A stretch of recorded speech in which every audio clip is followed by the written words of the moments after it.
I'm Andrew Maxwell, a comedian. But in this series, I'm on a serious mission to explore the world of the conspiracy theorist. Tonight I'm in America with 5 Brits who all believe they've had encounters of the alien kind. Hi there. Hello. Bridget, all right? Hello, Bridget. They claim to have witnessed spacecraft from other galaxies. Darren. Hello, Darren. Been attacked by UFOs. Hello, Andrew, I'm Scott. Had close encounters with ETs. How are you, man? Yeah, hey, Ben, great. welcome on board, man. What's your name? Frankie. Frankie, welcome on board, Frankie. And even believe an alien invasion is imminent. Most scientists think we are not alone in the universe. But like myself, they are skeptical about claims of alien visitation and government cover-ups.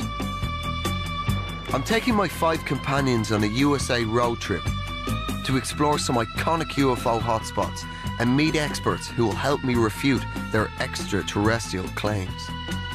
It's just unidentified. Okay, don't go any further than that. There will be upsets. Don't, because now you will get me crying down. I'm here. But lots of fun. And outlandish behaviour. How do I survive and then how do I defend if the aliens do kind of, take the streets? Fasten your seatbelts and welcome to Conspiracy Road Trip UFO.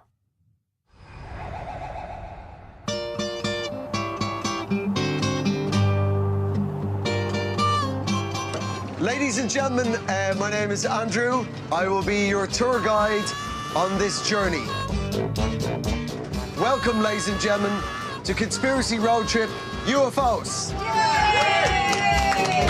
It's day 1 and we're in LA.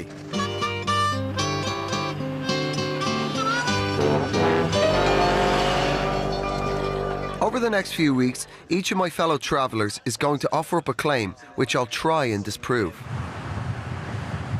First up is Bridget. Will you please welcome Bridget? Give a round of applause. It involved a 45-foot craft over the freeway at 10:06 at night. Myself and somebody else was there, and I hope you get the pleasure to experience it yourselves. Bridget had her most memorable alien encounter while she was working in LA 19 years ago. What you're going to see is a reconstruction. This is me in the car. My friend superimposed the Holiday Inn and made the spaceship.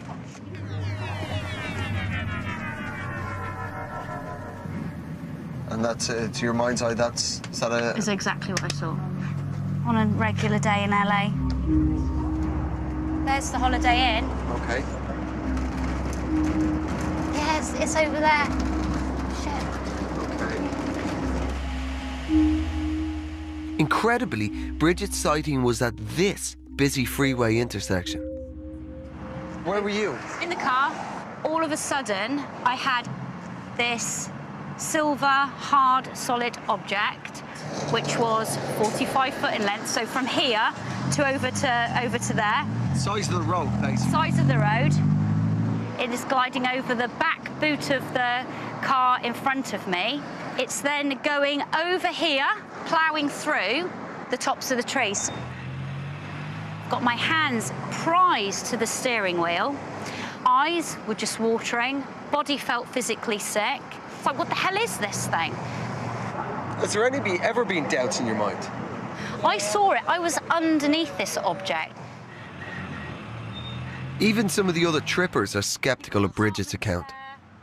I have my suspicions. I'm not a 100% believer. It's a bit outlandish, especially on such a public place like this. Why haven't more people kind of seen it? Whilst I'm not discrediting it, I just would have assumed that there would have been kind of more witnesses. I mean, to my mind, like a craft the size of the road, it would have been mayhem. But you know what? What if everyone else was transfixed the way that I was? Bridget, single mother of 3, is from Devon. She had her first extraterrestrial encounter when she was 7. Can't explain why they came to me, and they keep coming back to me. But I like the fact that they do.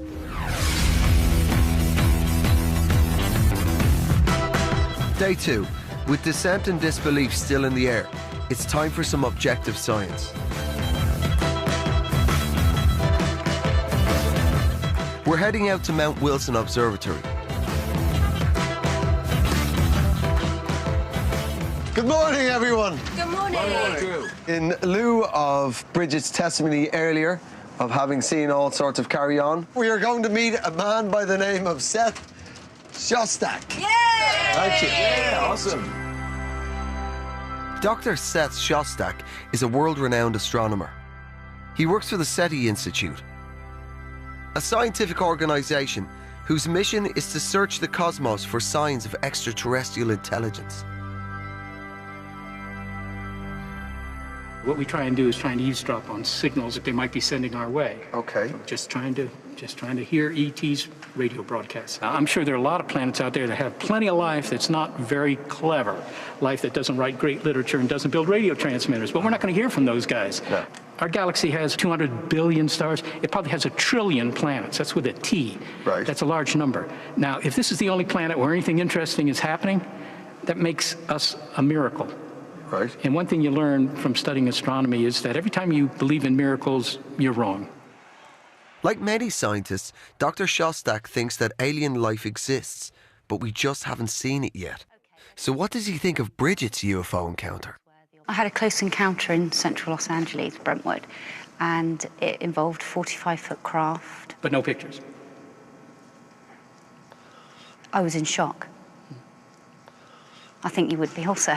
You know, if I had a camera, I would still have someone ridicule me. Can I ask, what about the craft made you think it was extraterrestrial? It was nothing that I had seen before. It had no wings, it had no fluid. You said that, but you would have seen something like that in the movie. Yeah, I've seen spaceships on TV. It's all children's TV channels now. Spaceships everywhere.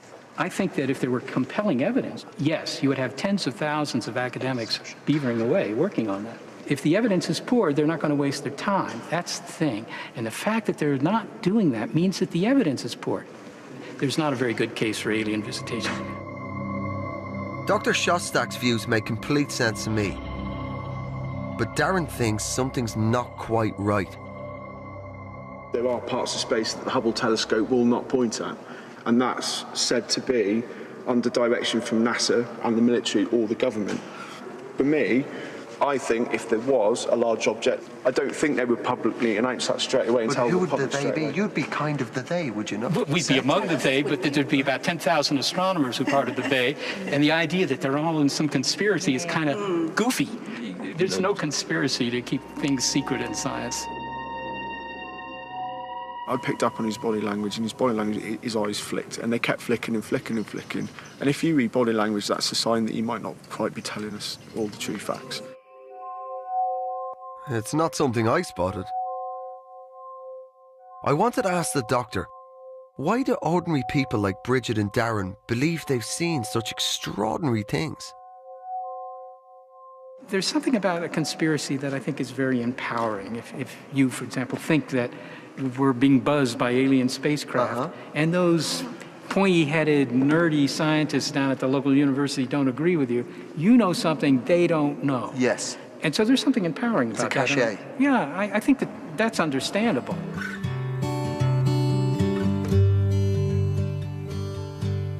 It's time for dinner, and a chance to find out what the trippers make of their close encounter with Dr. Shostak. We're not scientists, we're just researchers, you know? And it would be great for him, like from my point of view, I think, if he could just open his mind a little bit more. To use the term open-minded, you're ultimately saying people are closed-minded if they don't agree with you, mate. Well, that sounds like agree with me. For you to believe that they're not being publicly broadcast, you must buy into a conspiracy that they, government, NASA, are holding information back from you. Worldwide, yeah. They are. I do. For why?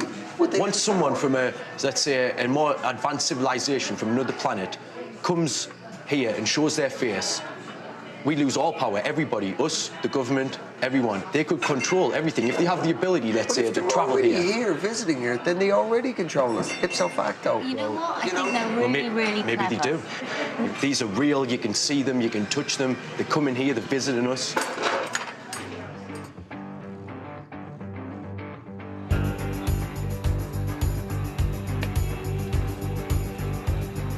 Day 3. And as we leave California and head towards Arizona, it's time to turn my attention to the youngest of the group. Will you please welcome up to the microphone your friend, my friend, Ben! 25-year-old Ben lives in Durham and works as a barman. 2 years ago, Ben and his girlfriend saw something strange out of their bedroom window. And this kind of orb appeared, and this orb just exploded silently. And these kind of 5 or 6 white objects just dissipated across the night sky, literally faster than you've ever seen anything travel in your entire life.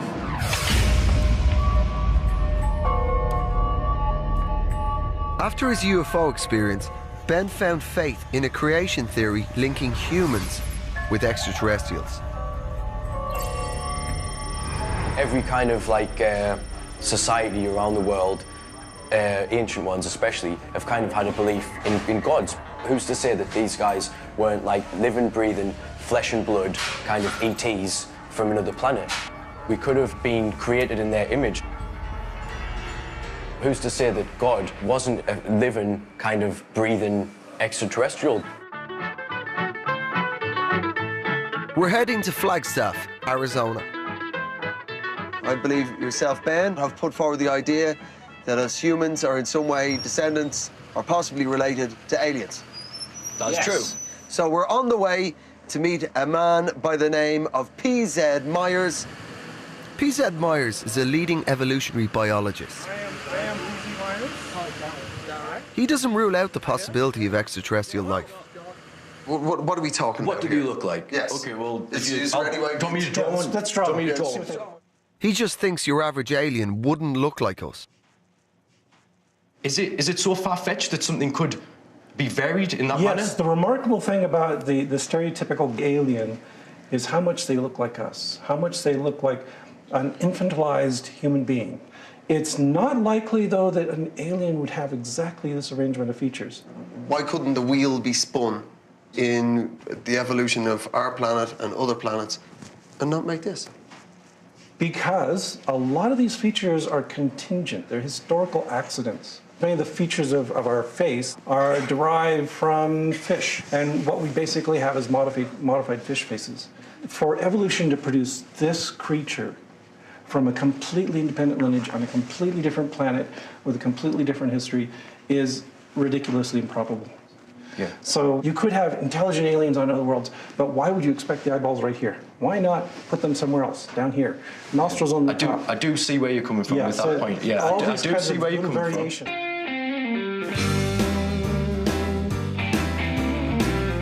Right. Ben seems to have been swayed by PZ's argument. Time to get back on the bus. We're heading down Route 375, known locally as the Extraterrestrial Highway, due to the large number of UFO sightings. And where there's sightings, there is always souvenirs. Do you not feel like all this merchandise and stuff is kind of taking the piss out of your opinions? It doesn't matter if you believe or not. These guys have got to make a living and, you know, fair play to him. Is this the sort of thing? Yeah, pretty much. This is a fair enough representation. Kind of. But yeah, kind of. Very muscular, big eyes, almond eyes. Quite scary, though. Similar to lots of people's accounts, eyewitness accounts, yeah. Bridget feels this cardboard cutout is close to what aliens really look like. To me, it's straight out of the movies. But what do the others think? Scotty, is this the sort of fella, is it? No, that's just the way that Hollywood would portray them. No? Yeah, no. Well, he looks pretty buff. He does. He's got a good abdominal area. Exactly. He does his sit-ups. I mean, just look at the biceps, though. You know, he needs to do a few more reps with a lot more weight. He wouldn't have a chance. He wouldn't have a chance against you. No, even with a force field, I'd break through it. No problem at all. Yeah. Honestly, Scott is not joking. It seems they all have their own personal version of the alien.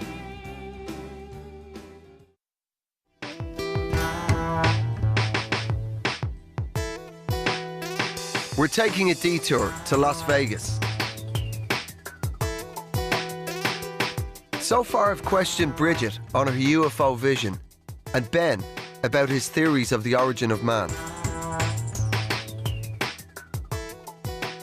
Bing bong! Hi campers! Hi! Will you please welcome to the front of the bus our fellow road tripper, Scott? Yay! I'm now turning my attention to Scott, who claims he was attacked by aliens in his own home. My experiences were kind of odd to begin with.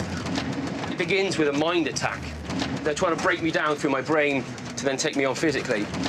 Sometime when I woke up, I would see figures coming towards me. So when these aliens were getting closer and closer, it was just at the last second I was able to break free and foil the attempt of these abductions. I had no weapons. I was only in my pants, so I thought if I am up against a 7-foot beefcake, I've only got my underwear.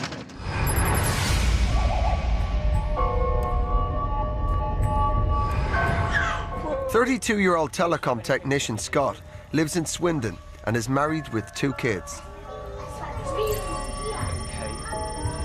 Since the attack, he's been preparing for the alien invasion of planet Earth. I've been preparing for about a year at least. I've been researching what I would need. I got a lot of advice from people in America that have been hit by like tsunamis and hurricanes, just to see how they were preparing. Another box I have salmon and tuna. I've ready-made meals as well. I've got an axe, not only for self-defense, but I also use it, or I would use it for chopping down trees, firewood. Scott's main fear is alien mind control. I'm going to be making another hat that I would wear, just to protect my brain from a number of things. But I'm going to get my wife to help me get it on so it's just the right size, it fits right. He's come up with a simple force shield that anyone can make at home. Hold the front on. But the problem will be is how they influence, obviously, the way you think, put you into trances, make you do things that you don't want to do. People just, people would ridicule it. The mainstream media have brainwashed people. You're considered crazy if you believe in a conspiracy. You're just labelled the tinfoil hat brigade. When I go out in public, just not to alarm people, cover it up. Scott is dead set serious about all of this. He's picking up the last vital supplies for the battle ahead.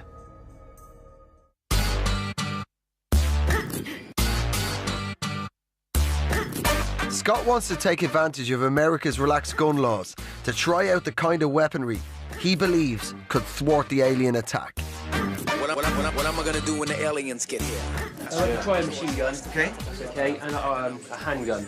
Okay. It's not too heavy. Give me a 9mm Glock. Great, okay. Sounds like you're at Specsavers. Not too heavy, please. Maybe a pump-action shotgun. Nervous? You better not be nervous. When the aliens come there, you gotta go straight for it, man. Put the red dot where you want the bullets to go, squeeze the trigger.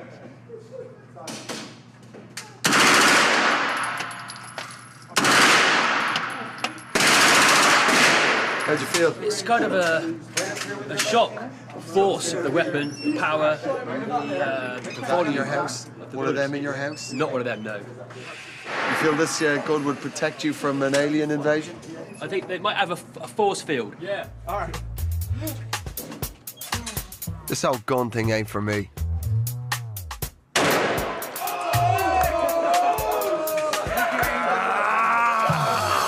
This is my universe! And I'm worried arming Scott is only taking this thing in a totally wrong direction. That's like the main kind of entry wound, if you like. Right. And how'd you feel, Space Warrior? It was actually really good fun. Seriously, I know you had fun. I know that both of you wanted to do that. I find guns chilling and unpleasant. Well, I'd rather live in a world without guns. Right. No, I mean, people... Is there a way that you could live in a world without thinking shit is aliens? Yeah? There's so much attention on it. We're saturated by it. Could you not just concentrate on something else? Because genuinely, my worry is, I like you, but the idea of you arming and training to defend your family in your house fills me with sadness beyond compare.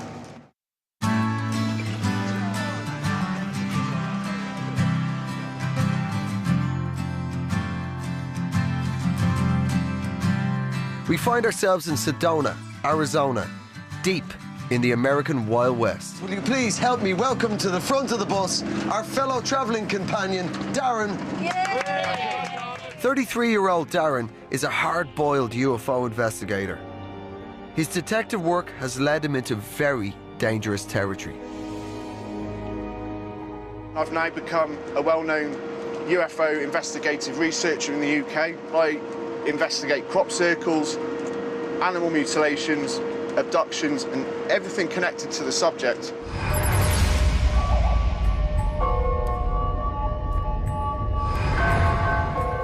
Darren lives in Shrewsbury and runs a UFO group. In the past 2 years, he has gathered details on dozens of cases of mutilated farm animals in his local area. This is 6 hours since the animal was last running around the field, jumping up and playing with its friends. Some animal mutilation cases are believed to be linked jointly with alien and military involvement, where the military work with the aliens in whatever craft they use, and then there's some sort of lab or biotech place in the country. Darren believes his investigations have disturbed a secret alien world, making him a target. Last year on a Skywatch, I got targeted, is the word I'm going to use, by an unknown laser beam in clear sky, which shot down to the ground and right next to me with a crack, and it felt like I'd been electrocuted. I felt sick, I felt nauseous, and it was witnessed by 3 other people. Is it a weapon, Darren? Is it a weapon, do you think? Could it, if it had hit you, would you have perished? I didn't get hit by it. If I got hit by it, maybe I'd have been all right, or maybe... How bad was the damage? I'd have one eyebrow missing or one ear missing, you know, but... If that shot was a warning to say, look, we're here, stop looking at us, why are you still looking? It's not going to stop me for what I'm doing. It's not going to put me off. You know, I'm trying to get to the bottom of whatever it is.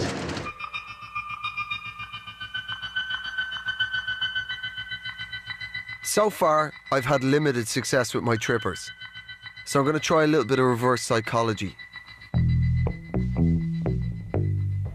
We're picking up a seasoned UFO investigator, Chris O'Brien. O'Brien's ideas on animal mutilations are so outlandish. How are you doing there, Chris? All right. I'm hoping they'll make Darren take another look at his own theories. The first thing I do when I go to a case is I look for cut hair follicles. That to me is an indication that some sharp implement normally, and on rare occasions a lasing instrument, has actually made these horrific looking cuts. You want to go up to the top of the hill and then make a left. Chris has brought us to the kind of farmland where these alien attacks apparently happen. My theory on this is that there's some health organization that's secret that may be attached to the UN or some, sort of international body that is sampling livestock in specific geographic regions. The actual organs that are excised and removed are the places where humans develop cancer most often. Yep. Check that out. A bizarre UN plan to come up with a cure for cancer? Really? Darren, what do you think of this? What do you think these animal mutilations are? Is some sort of private or military involvement where they're testing what's going in the food chain. Do you think it's alien activity? Yeah, quite 99.9%. I'm sure that there's an extraterrestrial presence. I personally think we're dealing with an ancient predatory presence that's as terrestrial as we are. It's just hidden to us. It's either dimensional, it's either some sort of time-based thing. It could be high-tech chefs coming back to get $1 million a plate dinner material through time. Possibly the UN, possibly aliens, possibly a multi-dimensional ancient predator. The World Health Organization. And possibly a time-traveling chef. My plan has backfired. Chris O'Brien's got Darren reeling with new and even wilder scenarios. If it gets reported through the veterinary channels, where it goes to the authorities, something called a D notice is placed on the press, on the media, and unless you're local or you know the farmer or you know investigators, you never know. Nobody knows about these cases. Right. The lid is shut tight. So too, it seems, is Darren's mind. The idea of time-travelling extraterrestrial chefs in search of a good steak dinner is not for me.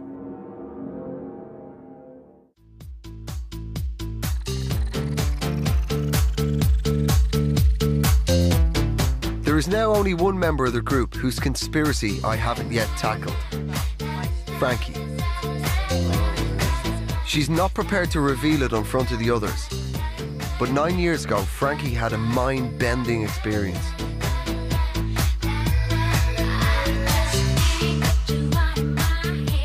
I was in my kitchen, washing up, listening to a bit of Kylie, when suddenly it was like the back of my spine lit up like... Okay. Like hairs on your neck? No. No? Like, it was like my spine itself lit up with energy, and this back part of my brain that I'd never used before, like, switched on. And I had a full-on vision of the inside of this spaceship city. That's what I saw. And it was like the most magnificent, wonderful thing I'd ever seen. Sincerely, we're on the road, you know, I'm not taking a piss, but I feel duty-bound to ask, were you high? No.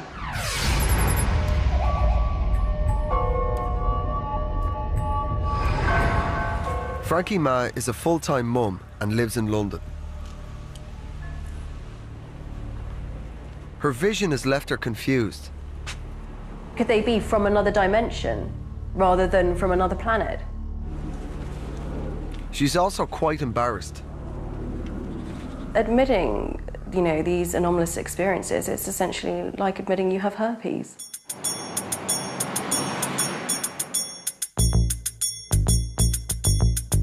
I'm hoping my next expert, psychologist Dr. Michael Shermer, can convince Frankie the alien city is all in her head. He's the publisher of The Skeptic magazine. Oh, for fuck's sake. Frankie's in no mood for this expert. Michael is well known in UFO circles, and he's not exactly popular. We investigate all kinds of pseudoscientific baloney would be the nice word. We have yet to even meet Dr. Shermer, and Frankie's already on edge.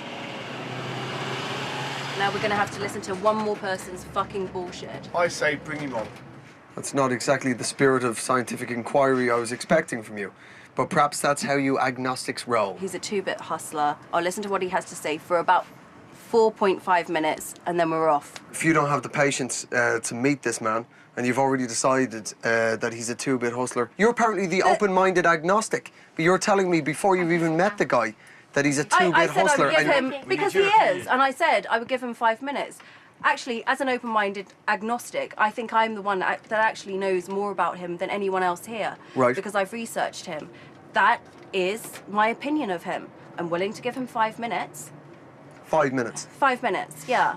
That's how long it takes for your inquiring mind to make a decision. I've given minutes. him far more than 5 minutes. I've researched him for hours. If you want me to get off the bus, I'll get off the bus. No, I want you to sit down and be patient and get involved in it. I just find, like, it's bullshit, man. Experience. All yes. Experience. Everybody ready? Yes. Okay. So ready. Ladies and gentlemen, will you please welcome on the bus Dr. Michael Shermer. Hello, Michael. Welcome, Michael. Hello. Hi, guys. So some of us in the group have had, like, literally visions. We've seen things. I saw a red glowing orb that was like pulsating like that, and then as the sighting went on, I saw two objects like white arrowheads fly over from one side of the horizon to the other. Okay. And then the same again with 5 objects. What do you think it was? I believe it was a UFO, But why would you unidentified think that? flying object. What do you mean by UFO? It's an unidentified flying object. Yes. Yeah. Okay, but that's all we can say. It's just unidentified. Yeah. Okay, don't go any further than that. It's just unidentified. Yeah. End of story. Until we can figure out what it is, we don't know. These are called anomalous psychological experiences. They come in a variety of flavors. One can be triggered by sleep deprivation, fatigue. Sometimes, under certain conditions, you sense the presence of another person or being or creature. Climbers that do K2 and Everest, they will often have a shared hallucination of another climber with them on the rope who isn't actually there. And later they'll talk about it. It's like, did you see that? Yeah, I saw it. And this is called the sense presence effect. I do kind of wonder, are you being paid to be here today, or have you just come along because you're promoting your magazine, etc.? Here's our general position on UFOs. So there's a body of you, and you have one general position? No. There's no such thing, of course. But I'm just speaking in general, the sense of people I know that work in this business. So there's two questions. Are there aliens out there? Have they come here? Yeah. Most of us scientists tend to think that there's probably extraterrestrial life teeming throughout the galaxy, yeah, right? I get that. At least bacterial grade, maybe even intelligent life, right? Now, the chances of going from, say, something like a Neanderthal, which is a pretty advanced, big brain creature making tools, to actually achieving space flight or radio communication that we can make contact with, that's a much harder step to make. I agree with a lot of what you're saying, but I totally disagree because it's been my personal experience, and lots of other factors are involved in that. Unfortunately, our idea of that we're rational beings that can correctly perceive the world around us turns out not to be the case. We are very irrational, emotional, and we misperceive things all the time. From a scientist's perspective, it's okay to just say, I don't know, and let's just let it sit there. But that's what I've always said. We don't have to, perfect. Yeah. We don't have to construct a whole worldview of aliens coming here and conspiracies and men in black and cover up and government this, that. You don't have to do that. You can just let it sit as like, wow, that was really interesting. And then that's it. I really was not looking forward to meeting you today, but now that I have, I You're think only you're gonna give really them 5 quite minutes, cool. Frankie. Yeah, I was going to give you 5 minutes and then go stomping off to the bar. 45. Yeah. Thank you, Michael. That's our job. Thank you, dude. All right. All right. Bye. Bye. Wave off the skeptic. Bye-bye. Cheers.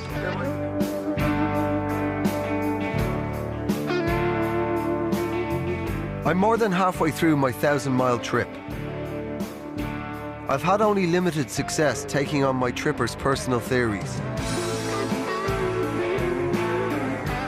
So now it's time to tackle the mother of all UFO conspiracies.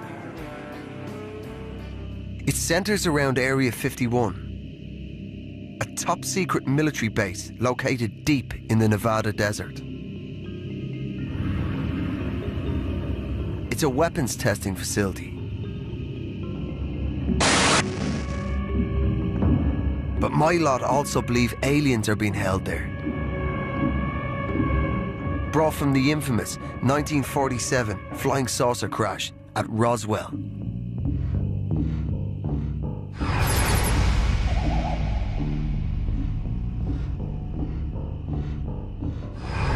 Hello, fellow road trippers. Hello. Now, we've all heard of Area 51. Yes. Right?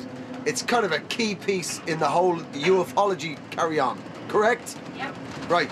We've lined up a guy who apparently has the inside scoop on Area 51.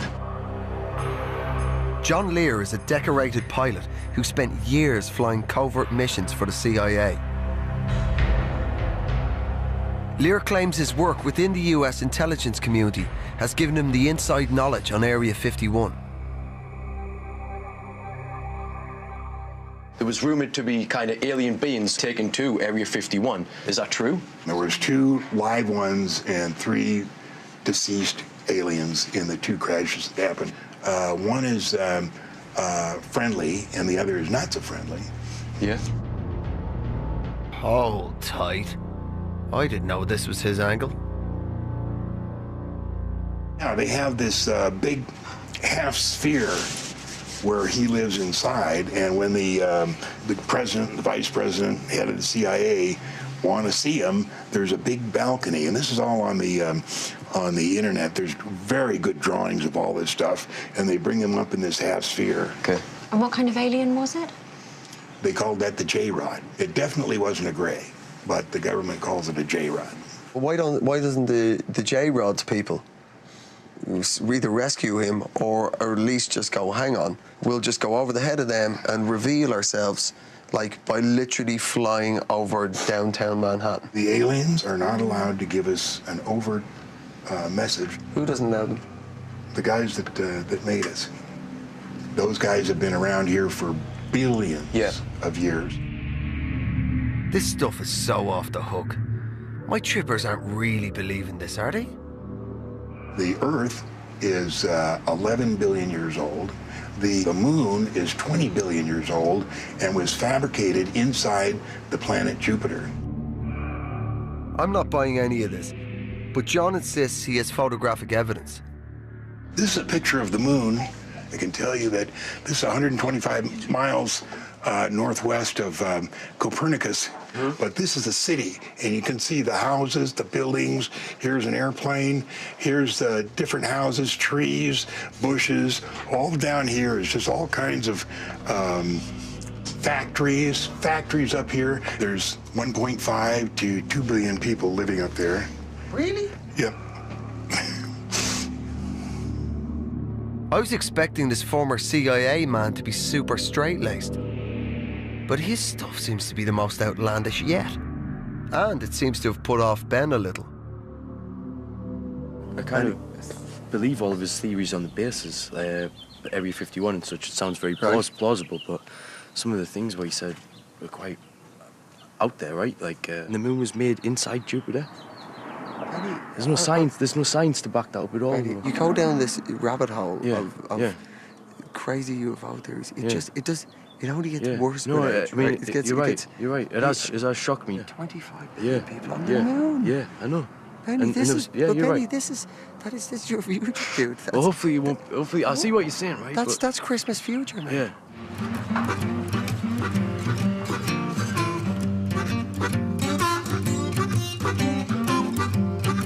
After our out-of-this-world encounter with John Lear, I decide the only solution to the problem is to turn the bus around and head straight for Area 51.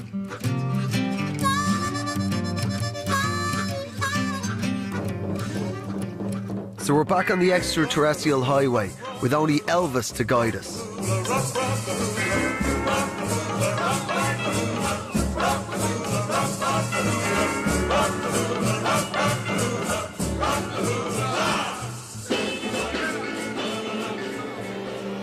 Late that afternoon, we locate an unmarked track leading to the infamous secret base, but things are about to go very wrong.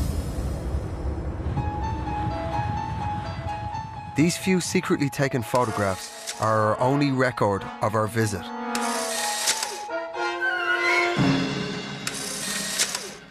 We arrived at Area 51 checkpoint. To me, it seemed like an ordinary military facility. But my companions were convinced this was the gateway to the extraterrestrial secrets. We got a little bit overexcited and we strayed into the restricted zone to ask where the aliens were being kept. But after knocking on the guardhouse door, we found ourselves lying on the ground with gun barrels pointed at our heads. Stay on the ground. The military police had detained us for trespassing and confiscated our cameras.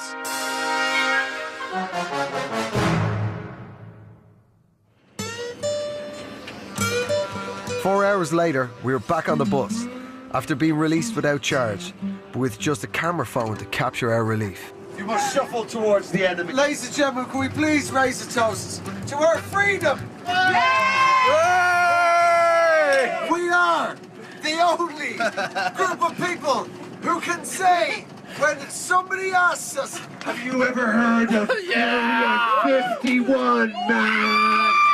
We can say, heard of it! We've danced on it!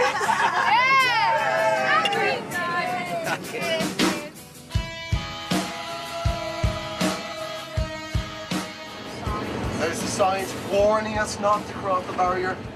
After last night's hijinks and shenanigans, it's time for a debrief.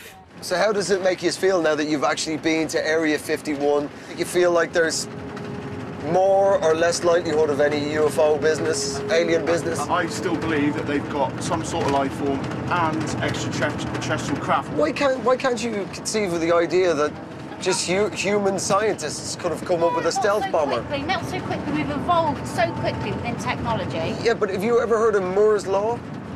Computing power doubles every 2 years. You don't need an alien craft. The more humans talk, the faster technology develops. So do you all still believe?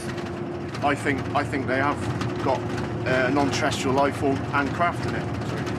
Yeah, same for me. This doesn't change anything. It was a great experience, but like I said, I think it would have happened to any military kind of base. But yeah, so I still believe, yeah. Our arrest has achieved nothing but fan more flames of suspicion.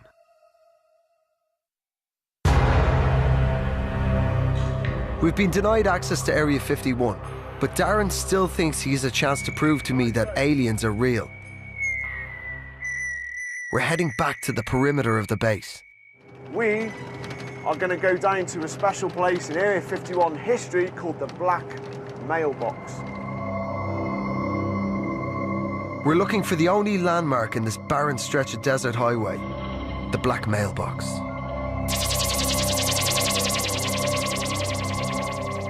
It turns out the Black Mailbox is actually white. The famous Black Mailbox of ufology fame. Black or white? If I'm ever gonna see an alien, this is probably where it's gonna be.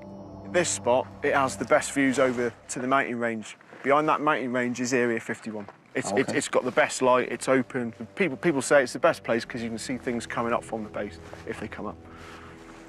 What do you mean by things? You mean spaceships? Maybe UFOs. Anything could come up from there. It's Area 51, so yeah. Sweet, isn't it? No, But this is it. Let's get started then. Come on. Yay! Right, let's start looking.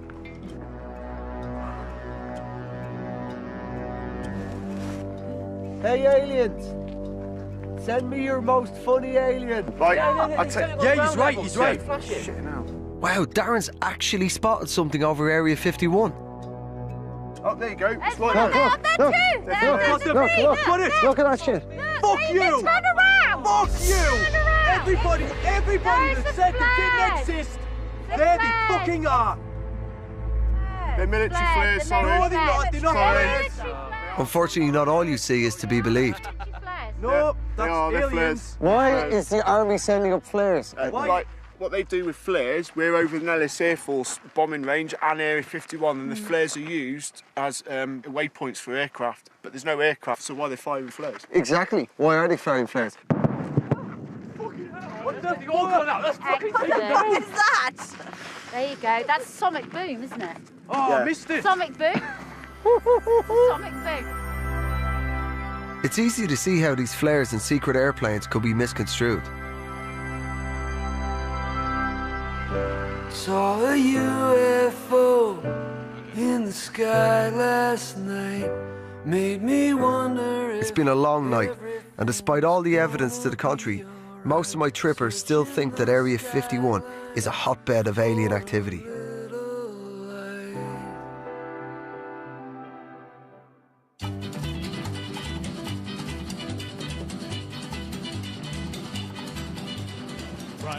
Bing bong! Welcome to Las Vegas. I'm going to have one last ditch attempt at trying to discredit the Area 51 myth. Today we are going to meet a lady by the name of Annie Jacobson. She is a writer, historian, and expert on Area 51. Viva Las Vegas! Viva Las Vegas! I'm hoping Annie can help me persuade my fellow travelling companions of the simple truth about Area 51. Many people believe it is an underworld of captured aliens and UFOs, as you say. In my experience, interviewing 74 men who worked and lived on the base, I didn't come across a single source that told me about an extraterrestrial. You don't believe that any kind of craft or aliens went there at all, in your opinion? Well, what I do believe is that the CIA uses any and all means to keep their secret programs secret. And often what that involves is information and disinformation. So if they're trying to keep a program secret and people are busy talking about UFOs, it's a convenient way to not have people ask what's going on with that top secret spy plane.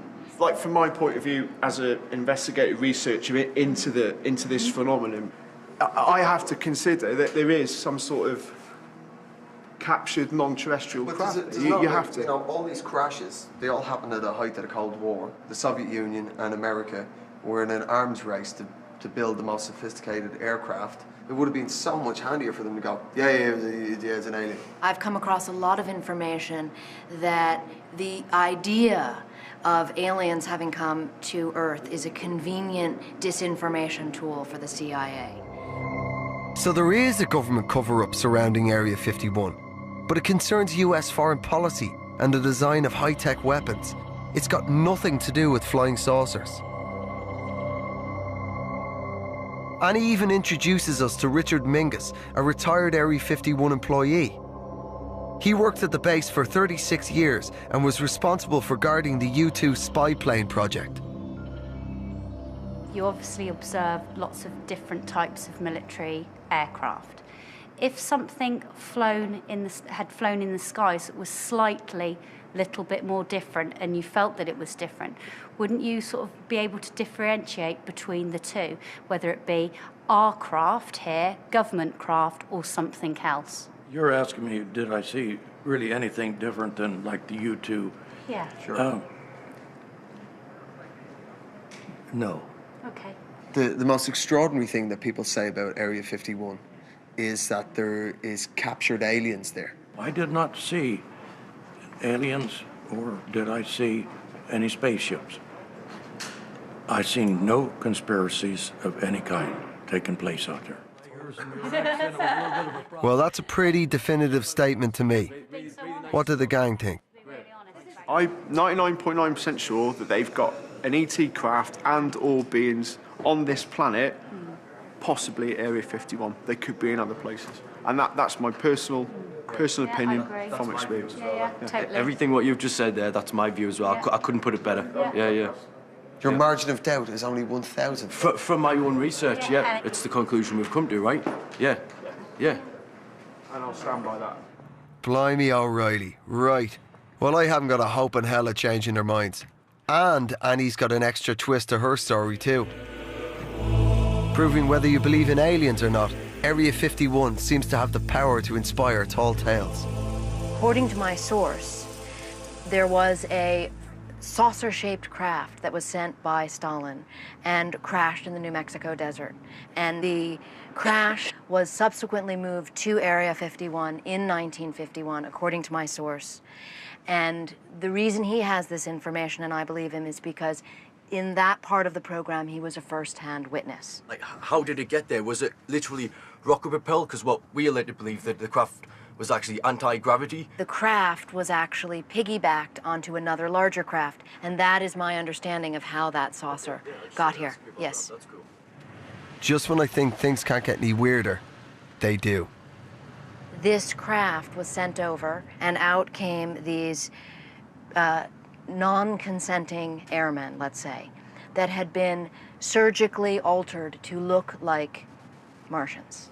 Wow. And that is the great horror behind that story. And that physical evidence, according to my source, was moved to Area 51 and has been there for decades. Was there any follow-up to what happened to these deformed Russians? Well, that's where the story becomes very, very secretive, and that's where the source would not share any more information with us. I feel like I'm chasing my tail here. If it's not aliens, it's the Cold War. And it seems to be even getting too much for Scott. I came on here for answers and I'm just really disillusioned now about there's just so many different fantastic theories out there, and it's just, where do they all come from? There's just no answers anywhere, so just kind of giving up with the subject at the moment. It seems not even Scott's tinfoil hat can protect him from this mental overload.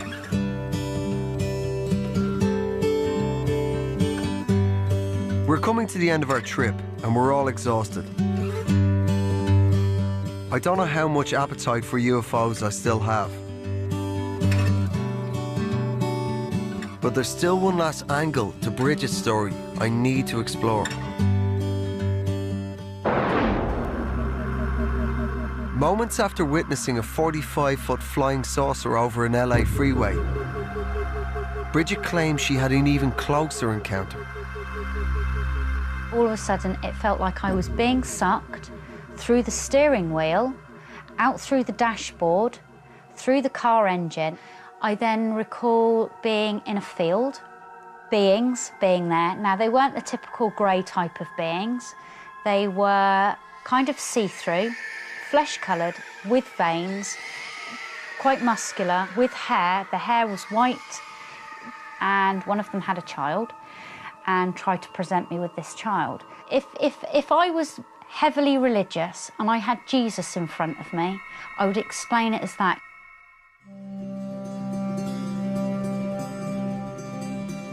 So she's not only seen aliens, she's been abducted by them. As the final proof of all her claims, she's agreed to take a lie detector test. If she's telling porky pies, her heart rate, blood pressure, and respiration will give the game away. You can pass a polygraph test if you listen carefully to every word of the question. Please put it visually to me. Everything's in place, and Bridget is ready to take the lie detector test. But I'm having second thoughts now. What do you think, Bridget? Do you want to do it? You do? Are you sure? I think doing this and her failing it could probably hurt her more than all the aliens she's ever met. She's just a nice lady who has had a lot of really odd things happen to her. You know, that for me seemed tall in a tail division, but you know, we don't need to do this. Let's just fuck it all.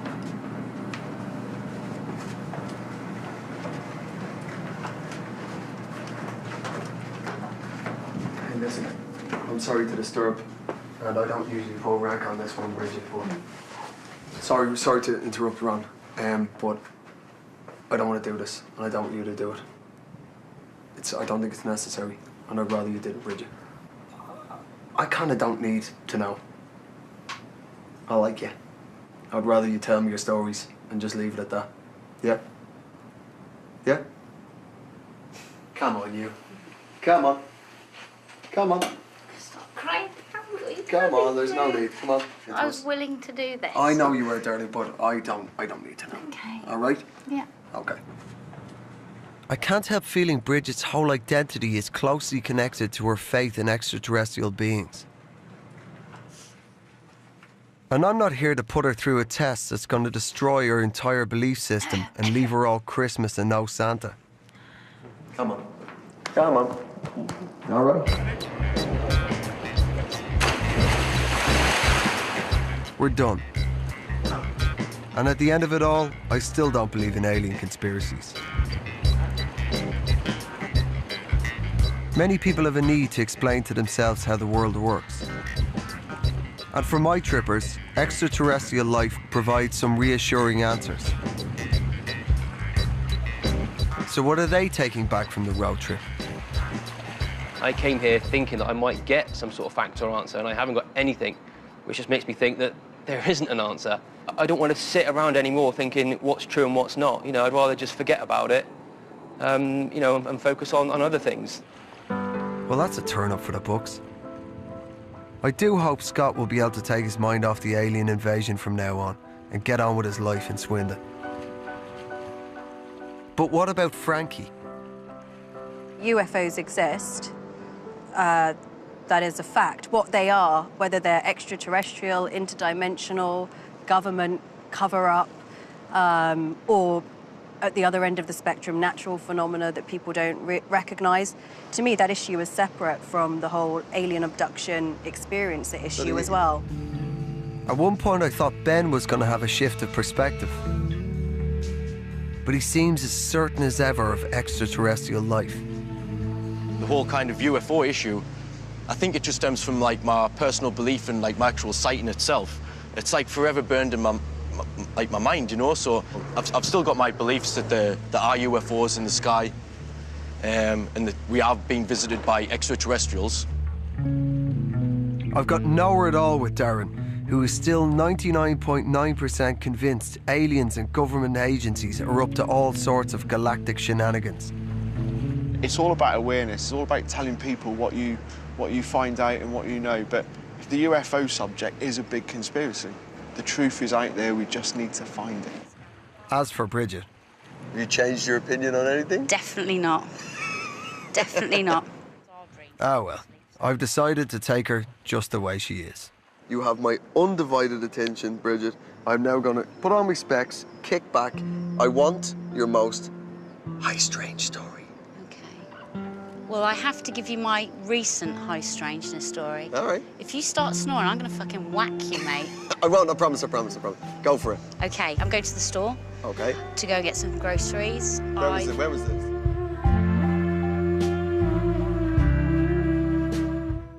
Have you been keeping up with our new series of Be Your Own Boss here on 3? Have you been thinking up your own brilliant business ideas and innovative inventions to wow Richard Reed with? Then make sure you tune in for the next episode on Wednesday at 7. Up next, it's Russell Howard's Good News.